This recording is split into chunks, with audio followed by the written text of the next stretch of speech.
This is Dr. David Pomeroy, your host on ADHD Focus. I wanted to remind you that the show is not intended to be a recommendation for diagnosis or treatment of any condition for any specific person. Please consult your mental health professional or doctor managing your ADHD or mental health issues about any diagnosis or treatment-related information that you hear on the show. Refer your ADHD provider to the show if he or she would like more information. Thank you.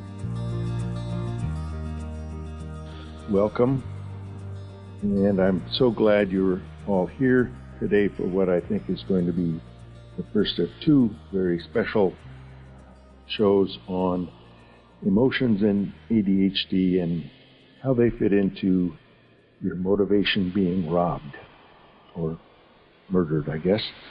My guest is Dr. Tamara Rosier. She has been a professor, a college administrator, a leadership consultant, a high school teacher, a business owner, and is now an ADHD coach, in addition to probably a couple of those others. She also has ADHD, as do I. And she founded the ADHD Center of West Michigan, and they have a team of folks who help people with ADHD. She just had her book published, Your Brain's Not Broken, Strategies for Navigating Your Emotions in Life with ADD. Tamara, welcome to the program. So glad to be here. Thank you. So today we're going to talk about the things that rob those of us with ADHD of our motivation. And first we need to, and since those usually have a lot of emotional basis to it, it's not just something other you're thinking isn't right. Let's talk about how the ADHD brain works and sometimes doesn't work, and how it's different than the non-ADHD brains, because that, I think, is the underpinning of then what gets into the emotional part. One of the biggest brain differences when we have ADHD is how our prefrontal cortex works. And if I ask your listeners to tap on their forehead, kind of at the temple and right above their nose, that's where the prefrontal cortex is. And that prefrontal cortex, when it's getting enough blood, enough dopamine, that is the seat of the executive function. And, well, you know the problem, David. It doesn't always work for those of us with ADHD. Keeping in mind what's just happened so I can use it for what's coming next, which is the working memory, shortest of memory, and then the short term, what happened today. I need good stuff so that can go into the long term. But all those keep track of things, make decisions, that's the executive function part. Yeah. And because we don't have that prefrontal cortex working reliably, I mean, it works, but it's not a reliable function. Humans are geniuses, and we'll go to different parts of the brain to compensate. And one of the ways we predictably compensate is by using our limbic system. And the limbic system is a very primitive part of the brain, and kind of nestled right in there is the amygdala. And that is the place where fight, flight, or freeze comes in. So we see a lot of ADHD folks kind of stuck in that fight, flight, or freeze mentality. Yes, and the issue with the prefrontal cortex with ADHD isn't the level of dopamine. There's plenty there, but it isn't where it needs to be to carry the signal to the next part of the network and connection.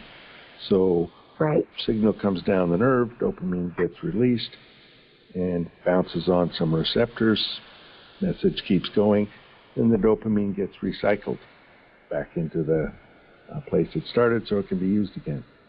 People with ADHD, that recycling system is going too fast. Right. So dopamine comes out, taken right back up. There isn't enough dopamine in the area between the nerves called the synapse. That's where there's not enough to make it work. Really excited about something, deadlines tomorrow, there's some adrenaline with that in the brain. That's called norepinephrine, and that can complete the circuit. Can we just say a quick word about stimulants? Sure. And I'm sure you run into this all the time. And so this is one of my biggest pet peeves. I've run into physicians who still believe that stimulants are that people can be addicted to them. You know, have you run across? Yeah. Oh yeah, I think there are a lot of clinicians, doctors, nurse practitioners, pharmacists who think, oh, you're going to get addicted to these, and some physicians say, I don't want to have anything to do with those medicines. Well, right. That's not really helpful. Like saying, I don't want to have anything to do with blood pressure. Or asthma. Right. Yeah. Right. The thing is, I don't believe people with ADHD can become addicted.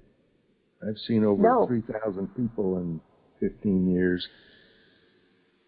One or two, and I could identify, you're just looking for Adderall. You don't really have ADD. Right. Because people with ADD, you take enough, and it works. Yeah. You take more, it doesn't feel good. There's no incentive. Exactly. To keep going. Someone who doesn't have it, and that's the reason they need to put the warnings on it. Yeah, someone who doesn't have ADD, man, they feel great, but then that wears off over a couple of weeks. But if I take two of them, then I feel good, and they're chasing the rush, and that's the setup for addiction. So what gets other people hopped up makes us normal. Right. And I'm saying normal, you know, you can't see my air quotes, but I'm using air quotes. Yes. Right? And plenty of people with ADD will say, yeah, I took Adderall and that calmed my brain down. Now I have only 3 things to think about instead of 48. Right. The whole idea, that's exactly you took a stimulant and that calmed your brain down. Okay? Yeah. But that's exactly what it does. Now it's those emotional things not being the directors, and your thinking parts. The PFC can direct things. Yeah. So thanks for letting me take that little side road. Yes. Every chance I get, I just want to get the word out that, you know, stimulants help us regulate our dopamine. Because they slow down that recycling that's going too fast. You can't think it slower. You can't learn to make that slower. It's just a little thing that's genetically programmed, and that's the way it's set. So things work better. So when our ADHD brains get hijacked by emotions, that's the workaround. That's what's there. What happens? Yeah, and we use those emotions as funky ways to motivate ourselves. And I think that's kind of where we want to go today. Yes. And one thing we touched on the fact that the amygdala, which is the watch guard, that's the guard at the gates, guarding the castle. And when something comes along that's could be a danger or had been a danger in the past, and the memory function, which is right next to the amygdala, says, oh, remember, bang, we're off into the emotional reaction. And this happens with everybody. You have a strong emotion and you get angry, whatever. There's no thinking pathways going on for anybody when you're right in it. People with ADHD, however, slide into those and can't take a break and access the thinking one very easily. Because the thinking one isn't online, basically. Yeah.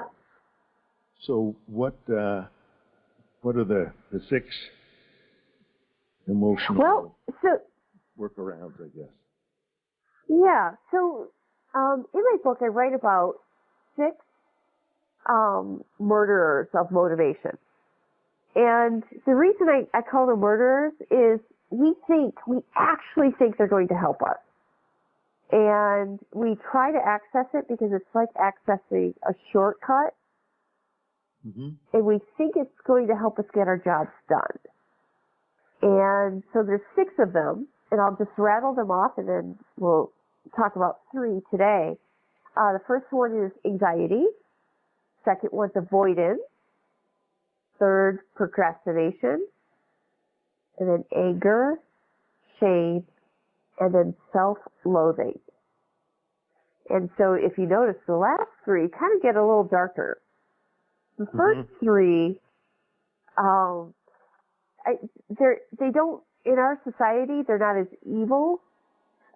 They don't look as evil, but I really want to be clear that these are just as evil as the darker ones, and they all kind of slide into self-loathing eventually. Yeah. And so the reason why we don't want to mess around with anxiety or avoidance or procrastination is because eventually it will lead to self-loathing. So here's what I mean. Our prefrontal cortex doesn't have the just do it button. And the just do it button says, hey, Hammer, you need to do this task. And the prefrontal cortex goes, good idea, we're on it. Well, Tamara's brain does not do that. Mm-hmm. Probably David's brain doesn't either. Nope. Right? Absolutely not. And so then I go back to my limbic center like a method actor going, what's my motivation? What's my motivation? Mm-hmm. And then I come up with, hey, I got a great idea. How about I use anxiety? If I scare myself enough and tell myself this is such a big deal, and if I screw it up, everything's going to blow up, that's going to help me produce more dopamine. Mm-hmm. Yeah. So anxiety is like using gasoline. We're using anxiety, if you could imagine a little tiny flame, we put gasoline on that flame to make it just blow up. Mm-hmm. But in that metaphor I just used, notice it's not sustainable, is it? It will flame for a moment, right? Right. The energy, it takes incredible emotional energy to keep that going, as it does with any of these. Right. And so your listeners are probably thinking, yeah, but if I don't use anxiety, what else would I use? And that's why we were opening up this time by talking about, how the ADHD brain is different and how the synapses are working differently. And really, we want you to look at medication as one way to start to give you more options than just using anxiety as a motivator. Mm-hmm. And then, I don't know about you, but I had a job when I was in charge. I think it was when I was a dean. I was in charge of a lot of moving pieces. It wasn't necessarily a healthy place to work. And I remember scaring myself out of bed every morning. Mm. And I was using anxiety to keep myself alert. Mm-hmm. And I wasn't medicated then. Life was really exhausting for me then. But I was trying to approximate dopamine regulation through my anxiety. Yep. And that generated that adrenaline. And then avoiding it is another. Let's just jump out of it completely. I'm going to go do all right. else. Well, avoiding is kind of, people are like, really? How do I motivate myself to do something by avoiding something? Well, here's the classic example I give. Every year I work with college students. Exams are just barreling down on them. It's like, yep, all day Saturday I'm going to study. And they plop down on their bed to study, and then they realize their sock drawer is very dirty. and they should probably organize their sock drawer. And so sure enough, they spend 4 hours categorizing their socks, going through all their socks, and now they have a beautiful sock drawer. And so, yes, they're motivated to finally do their sock drawer, but they were motivated by avoidance of what they should have been doing. Or they look at their phone and think, oh boy, the memory's down. I better look through all the apps and see which ones I don't need and delete. Oh, that's in here? What does that do? And you're off looking up something about rabbits, and not only did you not do the apps, you didn't get your paper started either. Exactly. And so this avoidance thing, we're masterful at it. I was working with a very smart young man, and when I say very smart, I'm really saying quite intelligent. And he was working for a company that was moving him every 6 months to be trained in many different parts of the company. He literally avoided getting housing when he was supposed to move to Boston. And here's what was happening. He was having a lot of anxiety, like, I don't know about Boston. For some reason, he was kind of hesitant about Boston. And so every time he went to rent a place, he would distract himself by doing other things that were just as important. Until he distracted himself so much, he literally forgot to get housing. And 2 days before he moved, we happened to have a session. I said, so we haven't talked about housing in a while. And he said, oh my gosh, Tamara, I didn't do it. And then he went back to anxiety to motivate himself, and that was a whole coaching opportunity for us. And the avoidance, I think, has a basis in fear often. And good observation. Avoided it by doing things just as important. Well, in the ADHD brain, everything is at the same level of importance.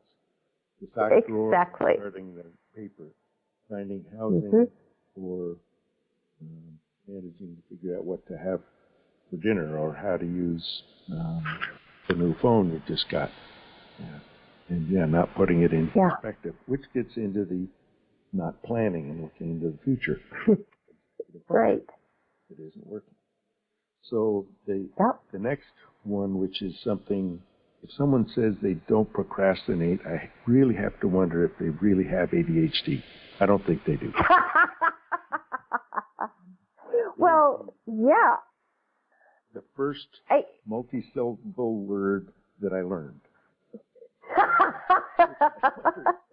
You procrastinate. I said, I do what? And she explained what that was, and meanwhile I'm thinking, well, of course. Yeah, and remember, if we had a prefrontal cortex, we wouldn't need to procrastinate. Okay, so it wouldn't be interesting for us. First, let me tell on one of my daughters who does not have ADHD. Okay, she is going on spring break next week, and she has decided she's going to get all her work done before she goes on holidays so that she can just rest when she's on vacation. And just that simple agreement with herself isn't ADHD or not ADHD. We all can have those ideals. But here's what's different. She actually made a plan, and it wasn't that hard for her to do, to go, okay, so I need to get this biology homework done by this time. I need to get this homework done by this time.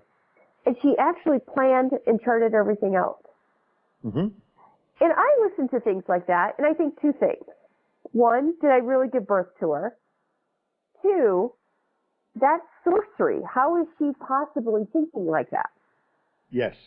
And it's because, it's because I have ADHD, and I call it thinking around corners. It's like sometimes I can plan straight ahead, but I can't look around a corner and see what's around the corner and plan that.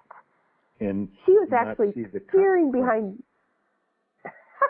consequence.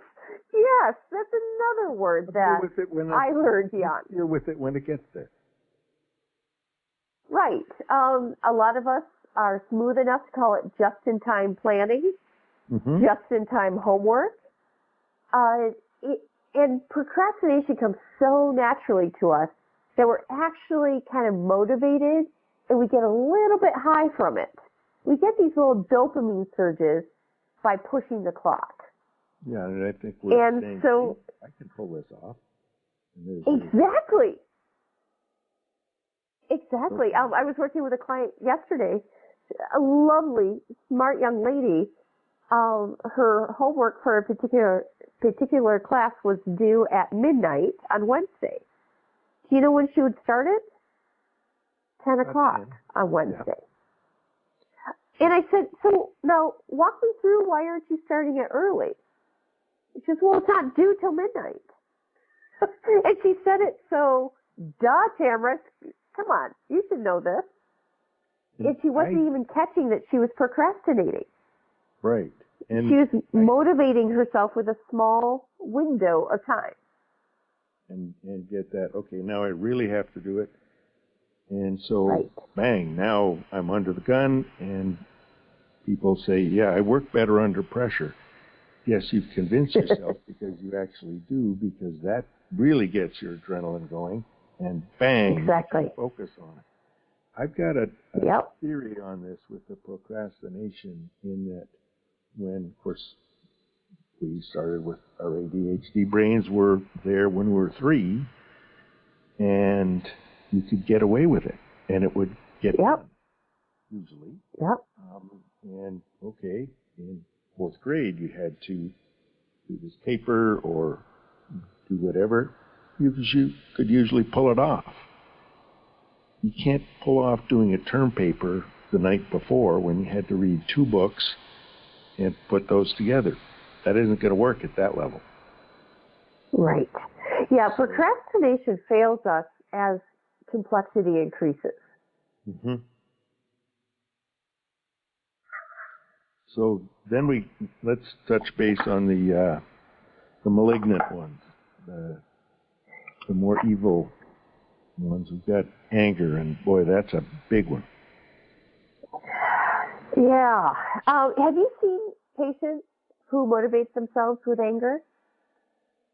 I have to stop and think in terms of motivation. I think there is some of that. It's kind of I'll show you I can do this. Yeah. The other day I was working with a husband, and his wife had been saying, hey, would you please clean out the garage? Will you please clean the garage? Will you please clean the garage? And I'll get to it later. Finally, they had a fight. And he went out and he cleaned that gosh darn garage out of spite. And he's like, I showed her. Yeah, exactly. And that, he was motivated to do that out of anger. And I'm hoping that your listeners can hear how all of these motivational tricks are really traps. Yes. They're really things that we think work, and we convince ourselves, and they do work, but they cost us so much. Oh, and I said, so what was the cost of you getting angry to clean the garage? Well, now he has to repair a relationship. Yes, and that's anger is one of the things that is the main thing that pops up in relationships, because then his wife thought, well, I'm not going to say that again. Man, he exploded. I don't want that. Exactly. And there's a subtle difference there, and that's the rejection sensitivity, where there's a flashpoint of anger that usually passes in 5-10 minutes. The other person has just been blasted, and it doesn't pass in 5 minutes for them. And it's a little different than the motivational anger, but anger is a huge thing that gets in the way of relationships. Sure. Yeah. I actually made it through a lot of my tougher statistics classes in grad school out of spite, pure spite. I didn't believe the professor was teaching well, and I was angry, and I decided, I'm not giving this up. I'm just going to make him teach me. Now, yeah, I still passed my classes. The problem with that, and people would hear, well, you got your PhD, you did it. But here's the problem. If I had to conjure that, again, I did my PhD unmedicated. If I had to conjure that, I am wasting a lot of energy. Yes. Where I could have put more energy into, I don't know, learning. I was actually burning fuel being angry. Yeah, and maybe you didn't have that energy then to go out with friends because you were just exactly totally out of steam. Exactly. Yeah. I was on vacation with someone last year, and it was a couple, and the husband of my friend said to me, "Wow, Tamara, you're always tired. Why are you always tired?" And I have to tell you, I was really embarrassed with that question. But now, I've thought a lot about that question, almost a year about that question. And I think the answer is because I am emotionally run and I am always distracted by using motivation, emotional motivation, instead of just relying on the just do it. And like I say, there's other emotions that pop up and just wear me out too. Oh, yeah. And I think that the next one we're looking at, shame, that's anger directed inward. And also, exactly. I'm not just, I did something that wasn't a good idea, but I'm defective, I'm bad. That's why I can't do that. Yeah. So there's good shame. If you rob a bank, you should be ashamed of yourself, right? If you harm someone, there's good shame in that. And so we are built for healthy shame. The problem with our genius ADHD brains is we've learned to take that nasty feeling and turn it into a motivational force. Mm-hmm. The toxic. And so, absolutely toxic. And so what happens is this motivational usually happens after something occurred to try to teach us a lesson. Well, Tamara, if you had just prepared a little bit better, maybe that wouldn't have happened. It's a shaming kind of voice that's popping up. Mm-hmm. The goal of that voice is to try to teach me to prepare in the future. Now, do you think it does? No. Absolutely not.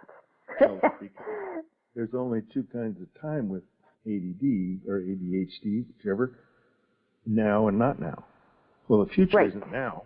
I don't have to worry about that. Right. We get hung up on the past. I really like your concept of the present self looking at past self and thinking, boy, I better not do that again, which then present self doesn't remember, but then asking in the present, what would my future self want to tell me or be able to tell me? We can talk about that more, but I think that idea is great.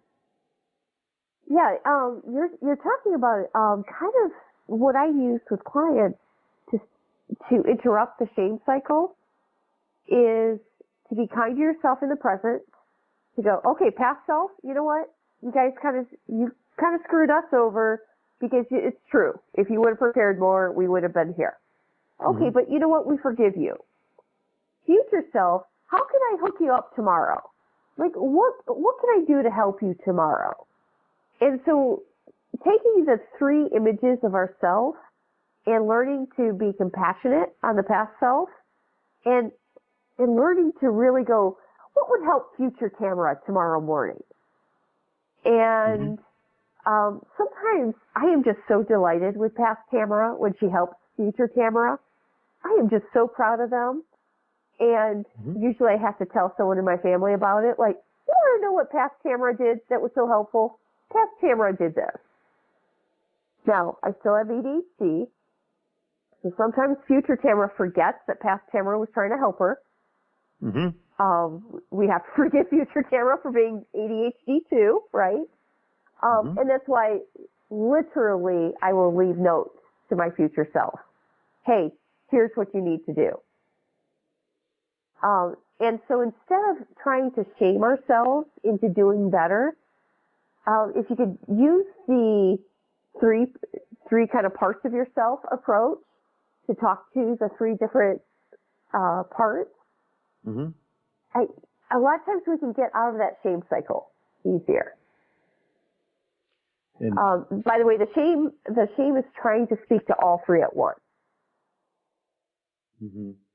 you didn't do right in the past or present. You ought to feel terrible because you're a bad person because you didn't catch that.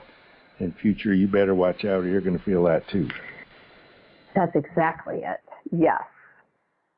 Yep. And then so you see how, and again, we turn to shame. It's really not that effective, but sometimes people feel like it's the only one we have. Yeah. So a lot of people turn to the shame cycle. And again, I think that's somewhat of a learned thing because and children are more likely, I think, to assume I'm a bad person because I did this, but they're told you aren't trying hard enough. Why didn't you do this? Yeah. Why didn't you do that? Why is not a fair question to ask someone with ADD. I love that you say that. I always say never ask why. Ask what do we want to do about it. Yep. Love that you say it that way. So many kids, when they've done something wrong, parent goes to, why did you do that? In terms of, of course you should have known not to. Kid doesn't know why, but obviously it's really bad, and so they must be a bad person because they didn't figure it out. Yeah, and so, shame isn't always anger pointed inward. Sometimes it's anger pointed outward. I see this, I worked with a man this week who drove into his garage door. And this is such a good man, and he's running a large company. He's just so good at life. Except he has ADHD. He makes mistakes. And he actually had an appointment with me, and about 10 minutes after this happened, and he was still fuming. And I could tell that he was looking for something or someone to blame. And so the thing with shame is it's anger and it's blame, and it has to go somewhere when you're dealing with shame. So is it going to go inside? Are you just going to rot with it all inside? Are you going to just vomit it on people? What are you going to do? Yeah. And so, again, not a good motivator. No. I think that Brene Brown in her one of her books on shame, Daring Greatly, she says people deal with shame in one of two ways, either escape or attack. Well, he's attacking. Try to find someone to blame. Exactly. Not me. And people escape. Well, I'm going to go play games on my phone or go to Amazon and spend $500, whatever. That's escaping that feeling because this feels good when I can get some dopamine if I go over here. Exactly. And see, the brain has learned the pathway of shame because it's trying to go, okay, now remember future self. We don't want to feel like this, so don't do it again. And that's why it's kind of a rotten way to motivate yourself. Absolutely, because you end up feeling worse and worse about yourself. Oh, yeah, absolutely. And what's the difference then with the self-loathing? How is that number 6? Yeah. So self-loathing actually starts to have a stronger belief system. And now we're getting into self-worth. And self-loathing is, I'm not worth it. I'm always going to screw up. You hear the beliefs that are forming here. I'm a failure. I can't do this. And so the self-loathing is, I am so stinking sick of my brain that I am going to try to hate myself into doing things. I would say by the time, if I see late diagnosed adults, like let's say in their 30s, 40s, 50s, there's almost always using some form of self-loathing to get through their day. So I'm just having a hard time wrapping my head around, I hate myself, and that's going to make me do things. Yeah. Well, it does. It's not logical, right? But it's almost like doubling down to try, like, I got to prove it to myself that I don't totally stink at this. So, unfortunately, I have a lot of self-loathing, or I had. Okay, I've worked through. I mean, it can still peek in every once in a while. But here's what happened. My belief is I was totally horrible, period. Sure, I can write a book. No one's going to want to read it because I suck.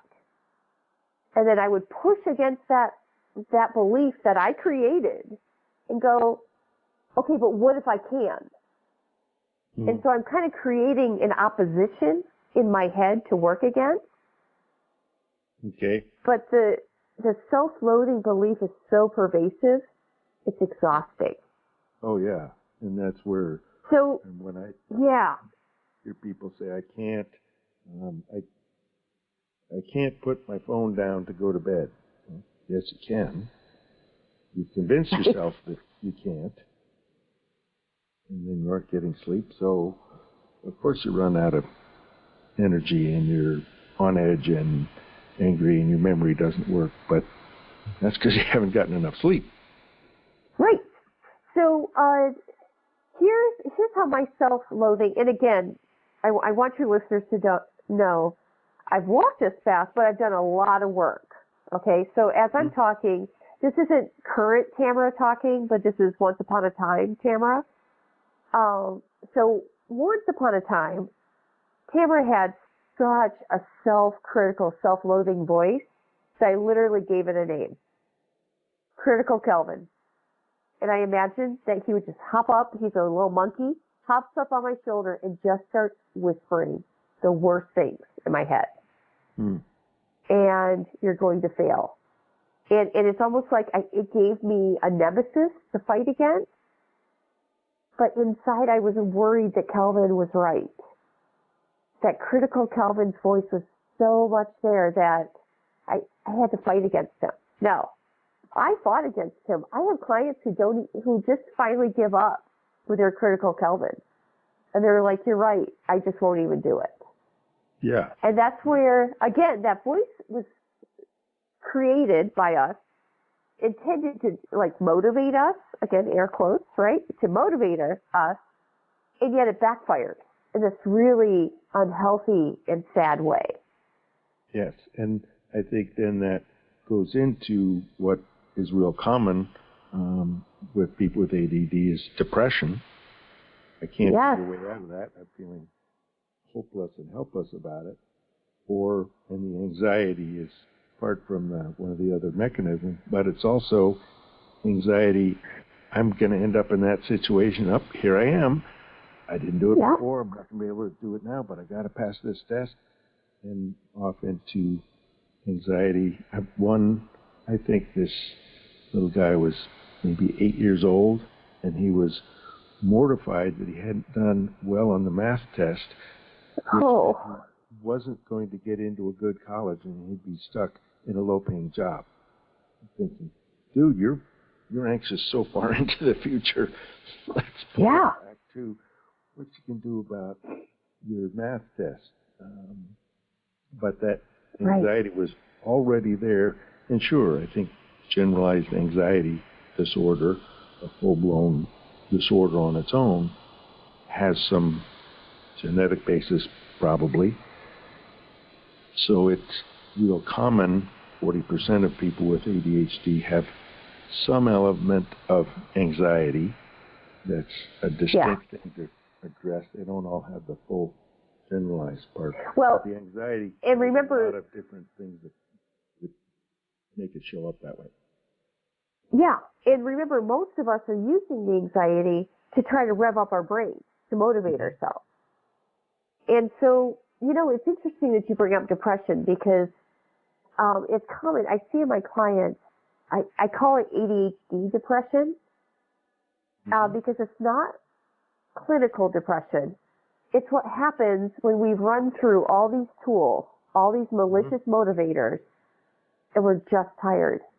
And we can't keep going on because now we're at the end of self-loathing and we don't have anything. We don't have any more energy to fight critical Kelvin. We are exhausted. And that feels like depression because it's the absence of energy. And we've tried everything, the wrong way to do it, and it zapped our emotions, and now we don't have anything. And then when the doctor sees that person who comes in and says, I don't have any energy, I'm just not interested in anything. Oh, those are the primary things that go with depression. Here, take an antidepressant. And the same thing, anxiety. You're worried all the time, and you have to get this done and have so many things. Oh, I'm going to give you some medicine for anxiety. So many people, when we get to addressing their ADHD, we found a medication that works for them. They come back and they say, I didn't need that anxiety stuff anymore. Because the anxiety... That's exactly it. The ADHD part. Not everybody, but a lot of people have the same impression. Well, now I found I can do that. Because I can focus, I can stay with something, I can get it finished. Oh, I'm pretty good at that. Bang, the depression goes away. It's not hopeless anymore. That's exactly it. I mentioned one of my pet peeves is that, people believing that stimulants are addictive for those of us with ADHD. My other pet peeve is, especially, this happens especially in women, and I know you see it, women are often misdiagnosed as having anxiety or depression, and it's ADHD. Yes. And just as you said, when we treat the ADHD, the anxiety, that malicious motivator that we've been talking about, the medication helps it subside a little bit. Yeah. And I think that and I'd say yes, it's more often women who now we get their ADHD taken care of and their anxiety goes away. And I'm thinking, yes, because it's women who go in to say, I'm getting too anxious or I want to deal with this, and then just go out and do something else. They avoid dealing with the emotion, much less the task. Yeah. I just had a client come in, she's a parent of a client, and she called me last night in tears. And she said, I went to a psychiatrist and said, I think I have ADHD. I went through the full thing. Now, she's very smart. So she can kind of muster the anxiety to focus and everything. And he said, no, you don't have ADHD. And she's so frustrated because she's like, I know I have ADHD. I've heard you talk to, as she said her son's name, I've heard you talk to him. I know what ADHD is now. I know that I have it. It's not just anxiety. It's not depression. I can't regulate dopamine. And and so many doctors will, and I've seen this in notes, well, he can't have ADHD. Mother and I were talking, he paid attention to that game thing in his hand for the whole hour. he could pay attention just fine. Yeah. Oh, for heaven's sakes, yes. Or you can't have ADHD, you have a PhD. So what? Right. You don't have any work. This psychiatrist that the woman we went to said, well, it doesn't sound like you have ADHD because you were successful in college. Exactly. Well, she's like, yeah, I was, because I turned up the anxiety to motivate myself. Mm-hmm. And by the time you got to your junior and senior year, you were probably taking courses you were interested in your major. So that's easier to get into the details and be interest-driven and emotion, which interest comes from that, the avoidance of all the avoidance and the procrastination, the anxiety that are all workarounds because we don't have that straight pathway to the executive function and just plan it and just do it. Russell Barkley was one of the two preeminent people in the field of ADHD. He said ADHD isn't a question of knowing what to do, it's of doing what you know. Right. What's that doing? That's the problem. Yeah. So I guess, we've run through the 6, negative ways we motivate ourselves. Should we talk about how to motivate? Yeah, let's talk about with some of them. We'd be going on for 3 hours if we talk through all of them, I'm sure. Right. Well, I think that certainly avoidance, procrastination kind of run together. Let's talk about anxiety first, because I think that's definitely a motivator and also leads into I can't get things done because I've got too much to do and I'm so anxious that it's not going to get done. And I'm anxious someone's going to criticize me. Yeah. Yeah. So, I don't know if this is true, but people say that Inuits in Alaska have many names for snow. Mm-hmm. And I think we need many more names for anxiety. Yes. Because I work with a lot of people, they say, well, I have anxiety. I say, slow down. What is it that you actually need? And I've kept track, and I have about 11 different categories on what we need when we say anxiety. Mm. So to solve this, I would really ask the person to go, when you say anxiety, what do you mean? And they go, well, I'm anxious. Yes. What is it? What? Use another word for anxious or anxiety. And so when I ask them to use another word, that's usually when we can't problem solve. So let's take one of the categories is worry. They say, well, I just worry that. And then I repeat it and say, so you worry that blank. Yeah. Huh. So how could we ease that worry?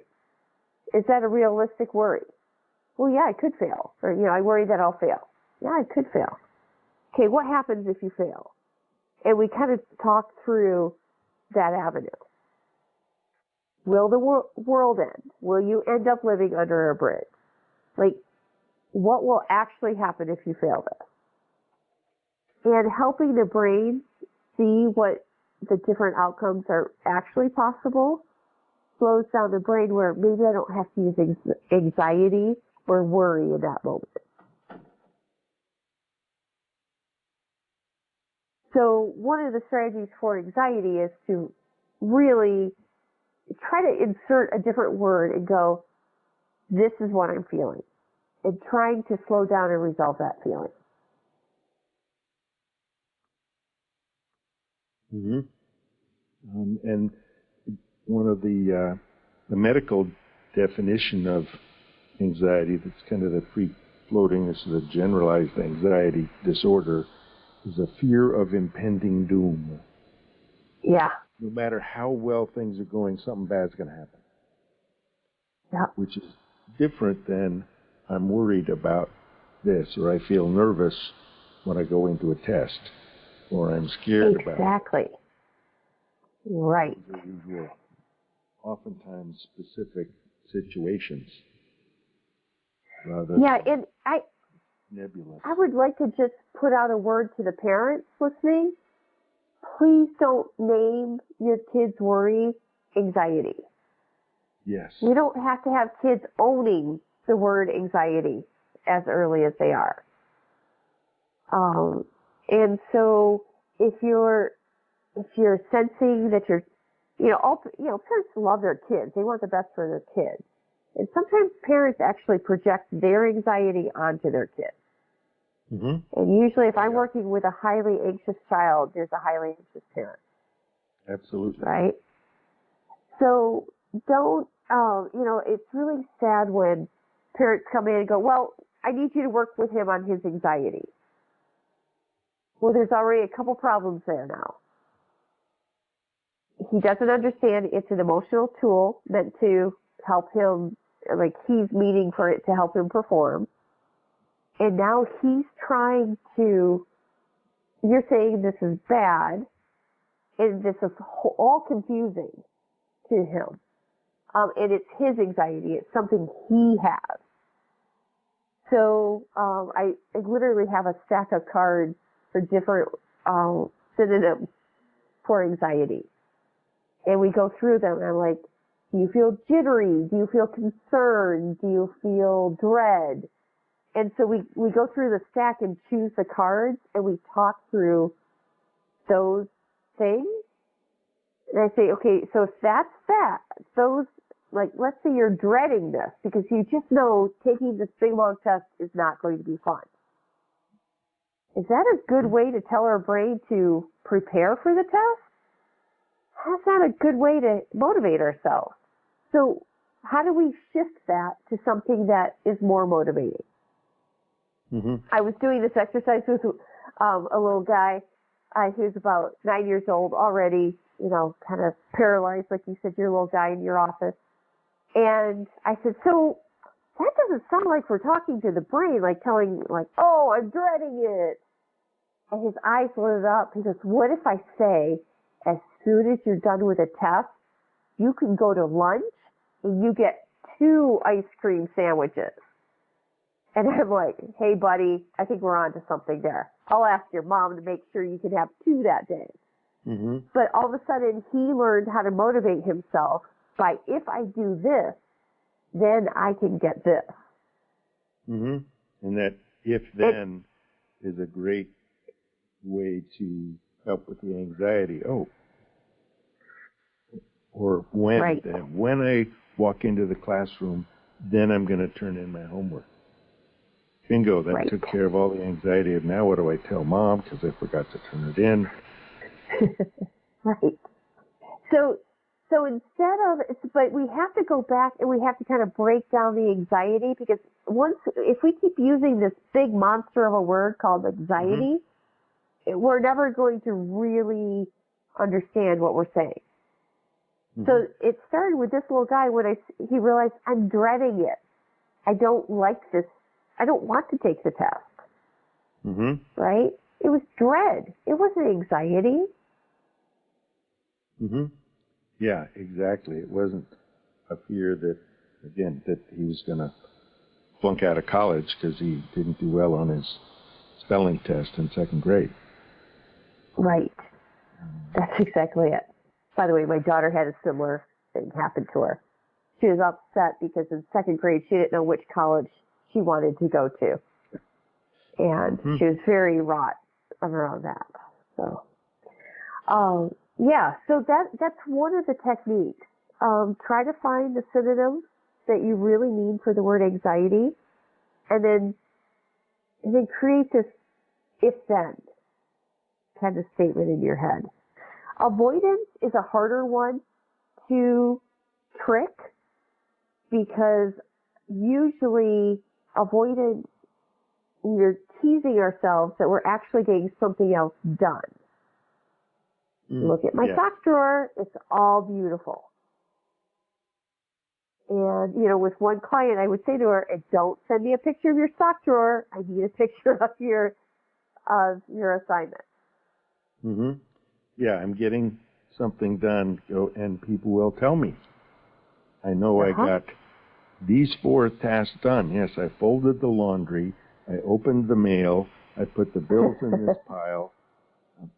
But I didn't write that email to my boss that I needed to have out by 5 o'clock today. Right. That's what they're avoiding. Yeah, and you mentioned something earlier that we know is, ADHD brains, the reason why we could so easily use this tool of avoidance is because everything seems equally important. Mm-hmm. And so a lot of times I ask, what will happen if you don't get this task done? And then if I could slow ourselves down enough to think through, what will happen if? By the way, we could use that part of our brain, can't we, in a DMN? Mm-hmm. And so what would happen if I don't get this done today? Well, my boss is waiting for a response. If I don't, he could just go ahead and make the decision without me, but I really want him to know that I thought about this.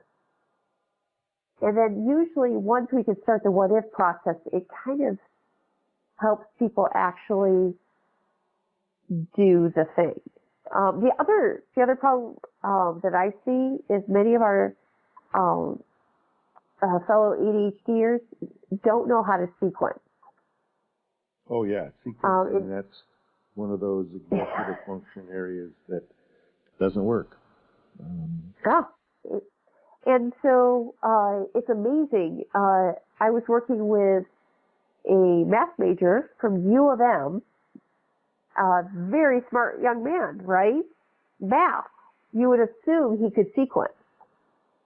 And I was walking him through, okay, now what is it that you have to do first before you start this assignment? And so I was really slowing down, helping him sequence.